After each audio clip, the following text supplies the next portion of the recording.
మహారాష్ట్రలోకి వెళ్ళి తెలంగాణ ఒక స్వర్గసీమ అని రాహుల్ గాంధీ పొగుడుతూ ఉన్నాడు.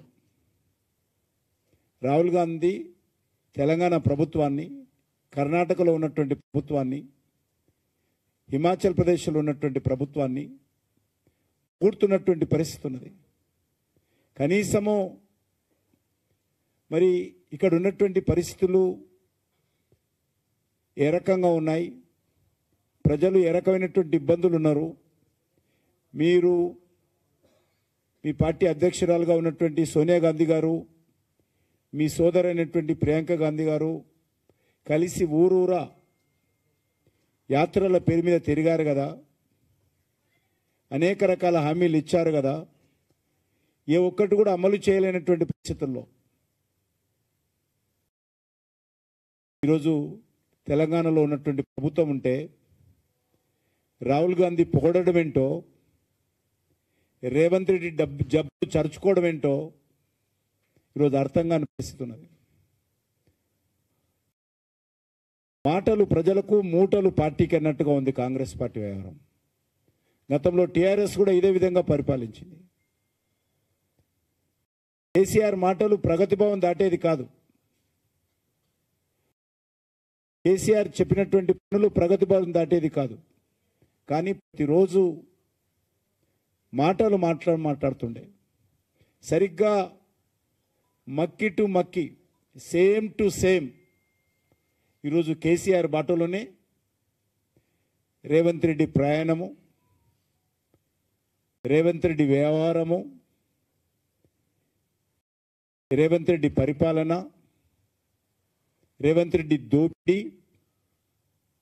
రేవంత్ రెడ్డి అబద్ధాలు, రేవంత్ రెడ్డి రెచ్చగొట్టే ప్రసంగాలు, రేవంత్ రెడ్డి తెలంగాణ సమాజాన్ని అవమానించే విధంగా వివరిస్తున్నటువంటి మాటలు, మక్కి టు మక్కి కేసీఆర్ వ్యవహారం ఏ రకంగా ఉండిందో, కేసీఆర్ ఏ రకంగా మాటలు మాట్లాడేవాడో,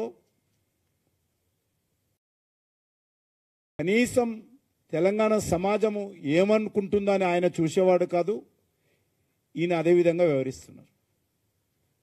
తెలంగాణ ప్రజలు చాలా మర్యాదతో ఉండేటువంటి ప్రజలు. కానీ ఈరోజు మాట్లాడుతున్నటువంటి వీళ్ళ మాటలు, ఈరోజు టీఆర్ఎస్ పార్టీ కేసీఆర్ బాధ్యత, ఆ మాటలు మాట్లాడేటువంటి బాధ్యత కేటీఆర్కి ఇచ్చాడు, ట్రాన్స్ఫర్ చేశాడు. ఇక నేను తిట్టాను, ఇక నాది చాదు నువ్వు తిట్టు అని. ఒక దిక్కు రేవంత్ రెడ్డికి ట్రాన్స్ఫర్ చేసినట్టుంది కేసీఆర్, మరొక దిక్కు తన కొడుకుకు ట్రాన్స్ఫర్ చేసినట్టుంది. ఈరోజు రేవంత్ రెడ్డి మహారాష్ట్రలో ఏ మొక్క పెట్టుకొని ప్రచారం చేస్తున్నానని అడుగుతా ఉన్నాను. తెలంగాణలో నిరుద్యోగులు ఆందోళన చేస్తూ ఉన్నారు, జాబ్ క్యాలెండర్ అడుగుతూ ఉన్నారు, నోటిఫికేషన్లు అడుగుతూ ఉన్నారు. గతంలో టీఆర్ఎస్ పార్టీ కూడా 17 నోటిఫికేషన్లు ఇచ్చే ప్రభుత్వము ఒక్కరికి ఉద్యోగం ఇవ్వలేదు. మీరు వచ్చిన తర్వాత కొత్త నోటిఫికేషన్ ఒకటి కూడా ఇవ్వలేదు. కానీ ఉద్యోగాలు ఇచ్చారని జబ్బలు చరుచుకుంటున్నాడు. అశోక్ నగర్ చౌరస్తాలో రాహుల్ గాంధీతో కలిసిపోయాడు. ఈరోజు అదే అశోక్ నగర్లో లైబ్రరీ వద్ద నిరుద్యోగులు రోజు ఆందోళన చేస్తున్నటువంటి పరిస్థితి, ఆవేదన పడుతున్నటువంటి పరిస్థితి, మోసపోతున్నటువంటి పరిస్థితి, ప్రభుత్వం అభివృద్ధి మాటలు ఈరోజు కూడా కాంగ్రెస్ పార్టీ రాహుల్ గాంధీ పుట్టినప్పుడు ఏ పరిస్థితి ఉండిందో, టీఆర్ఎస్ ప్రభుత్వంలో ఏ పరిస్థితి ఉండిందో, అదే చిక్కడపల్లి లైబ్రరీ వద్ద అదే పరిస్థితి ఉన్నది. పరిస్థితుల్లో మార్పులు రాలా, నిరుద్యోగుల ఆవేదనలో మార్పు రాలా. కానీ ఈరోజు ఏదో పొడి చేసినట్టు మహారాష్ట్రలో ఇన్ని ఉద్యోగాలు ఇచ్చాము, రైతుల ఆవేదన, అప్పుడు కూడా ధాన్యం కొనుగోలులో వైఫల్యము, టీఆర్ఎస్ హయాంలో, ఇప్పుడు కూడా అదే వైఫల్యం కొనసాగుతూ ఉంది. వీళ్ళకి ఎందుకు ప్రధాని అడుగుతా ఉన్నాను. ప్రతి న్యాయ పైసా కేంద్ర ప్రభుత్వం ఇస్తున్నప్పుడు, రూపాయి ఖర్చు కేంద్ర ప్రభుత్వం పెట్టుకున్నప్పుడు,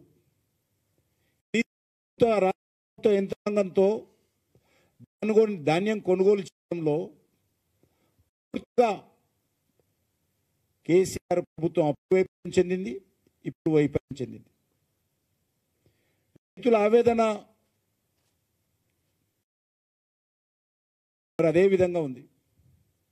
అసలైన తొలి వెలుగు. ఫాలో వాట్సాప్ @తొలి వెలుగు official.